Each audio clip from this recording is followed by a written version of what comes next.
সবাই যখন মৃত্যুটাকে ভীষণ ভয় পায়, আমি তখন হাসতে হাসতে আল্লাহর কাছে ভীষণ সন্তুষ্টি নিয়ে পৌঁছতে চাই যে আমি একটা ন্যূনতম ওই জীবনটা লিড করতে পারলাম, যে আমি একটা ইনসাফের হাসি নিয়ে আমি আমার আল্লাহর কাছে পৌঁছতে চাই। হায়াত মৌতের মালিক আল্লাহ, ন্যূনতম সিকিউরিটি নিয়ে চলাও হলো সুন্নাহ।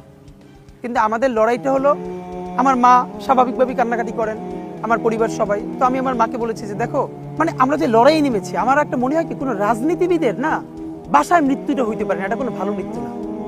যিনি রাজনীতি করেন, যিনি লড়াই করেন, যিনি বিপ্লবী, যিনি সংগ্রামী, তার মৃত্যুটা হবে একটা সংগ্রামের মধ্য দিয়ে, একটা রাজপথে, একটা গ্লোরির মৃত্যু।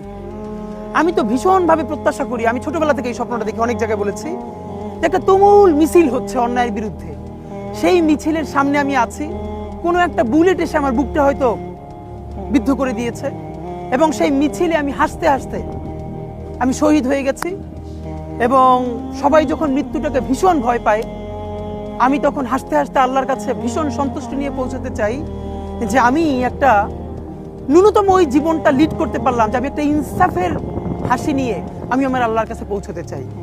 সুতরাং আগামী 50 বছর বাঁচলাম, কোনো ইম্প্যাক্ট তৈরি হলো না আমারে দিয়ে, দেশের জন্য, রাষ্ট্রের জন্য, উম্মার জন্য, জাতির জন্য।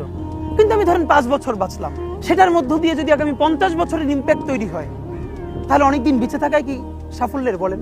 শহীদ প্রেসিডেন্ট জিয়াউর রহমান কয়টা দিন বেঁচেছেন, কিন্তু ভাবেন আজকে পর্যন্ত উনি আমার অনুপ্রেরণা। হাঁটতে হাঁটতে আমার পা ফুলে যায়। আমি আমার টিম সেদিনকে ব্যাগের মধ্যে জুতো নিয়ে তারপরে একটা শপিং মলে ঘুরছিলাম, মানে পা ফুলে গেছে, পা জুতোয় ঢুকাতে পারছিলাম না। তো জিয়াউর রহমানের একটা ওনার গল্প মনে পড়ছিল, যিনি মাইলকে মাইল যখন হাঁটতেন, ওনার সাথে স্টাফদের পা ফুলে যেত, কিন্তু ওনার তো আর্মি ট্রেনিং আছে। তখন তাকে বলতো যে স্যার আপনার তো আর্মি ট্রেনিং, আমরা তো আর পারি না। এই জন্য ওনাকে মানুষ রাখাল রাজা বলতো। তা আমরাও সারা বাংলাদেশের 56,000 বর্গমাইলে হাঁটতে চাই, আমরা ইনসাফের চাষাবাদ করতে চাই, একটা স্বাধীন সার্বভৌমত্বের সততার বাংলাদেশ তৈরি করতে চাই। আল্লাহ যে কয়দিন হায়াতে রাখবেন